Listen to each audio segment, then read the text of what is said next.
Hello, welcome again. We are solving production and industrial engineering paper of GATE 2024. Question number 49 is in an air standard Otto cycle, the pressure and temperature of air just before the compression stroke are 200 kPa and 26.85 degrees Celsius respectively. The combustion process is assumed to be a constant volume process where 1.02 megajoule per kilogram heat is added. The cycle efficiency is 50%.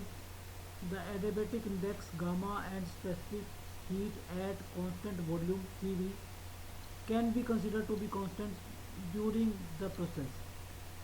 Corresponding values taken at the mean cycle temperature. Assuming that the ideal gas law is applicable, gamma is equal to 4 by 3 and CV is equal to 0.85 kilojoule per kilogram per degree Kelvin. The maximum pressure in kPa reached during the cycle is dash, rounded up to 1 decimal please. So we know that the cycle efficiency is 1 by for Otto cycle is 1 minus 1 by R gamma minus 1. As this is given as 0.5 and gamma is 4 by 3, so we can calculate R. So R comes out as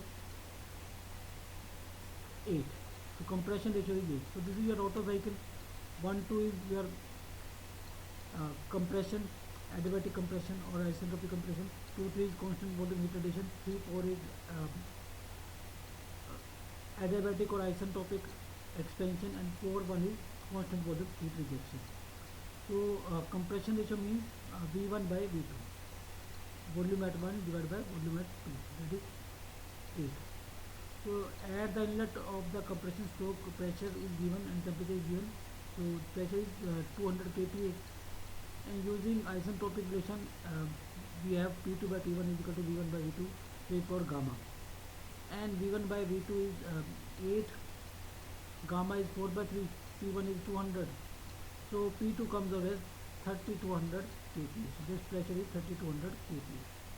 So using again the isentropic relationship for temperature and pressure, P2 by P1 is equal to P2 by P1 raised power gamma minus 1 by gamma.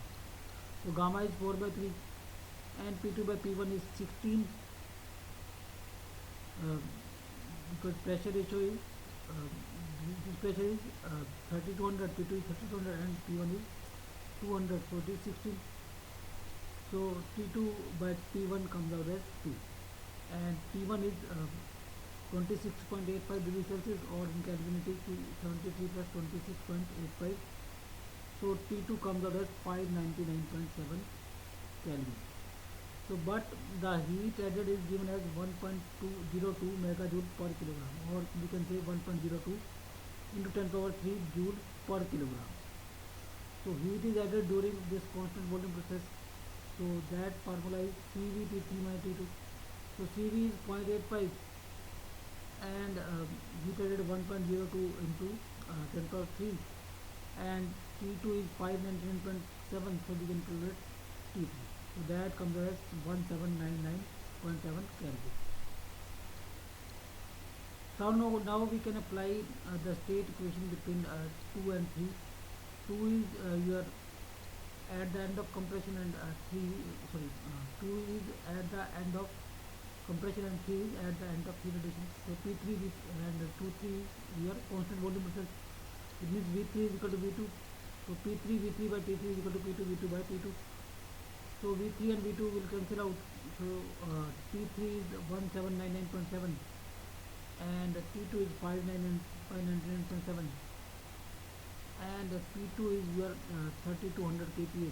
So P3 comes out as 9603 kPa or 9.603 MPa.